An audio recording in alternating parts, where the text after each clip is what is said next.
ব্রাহ্মণবাড়িয়ার শাহবাজপুর এলাকায় ময়না নামের যে মেয়েটাকে মারা হইল, মসজিদের ছাদের উপরে যার লাশ পাওয়া গেল, তার বাবা বলতেছে আমার মেয়েটাকে মারছে হয়তো আমার আপনজনদের মধ্যে কেউ। গ্রামবাসী বলতেছে তার মা, ময়নার মা এবং তার চাচার মধ্যে অবৈধ সম্পর্ক ছিল। কোনো একটা সময় নাকি এই ময়না তার মা এবং তার চাচাকে উলঙ্গ অবস্থায় দেখছে, আর এই দেখার কারণে তারা ওই চাচা এবং মা মনে করছে যে তার মেয়ে যেহেতু বড়, তার মেয়ে যেহেতু বিষয়টা দেখে ফেলাইছে, সে হয়তো বা কারো কাছে বলে দিতে পারে, এই জন্য নাকি তাকে তার মা এবং চাচা মিলে মাইরা ফেলাইছে। এটা সন্দেহ করে বলতেছে গ্রামবাসী। তার বাবা সন্দেহ করতেছে তার আপন লোকজনদেরকে।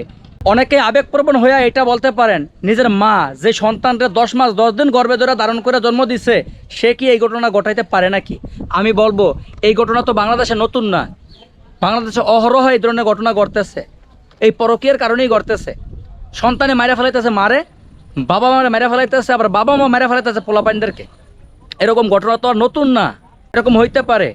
কিন্তু আমার কথা হলো, সন্দেহ করে যদি ইমাম মুয়াজ্জিনকে গ্রেফতার করে রিমান্ড দিতে পারে, তাহলে তার চাচা তার মা এই দুজন কেন আইনের বাইরে থাকবে?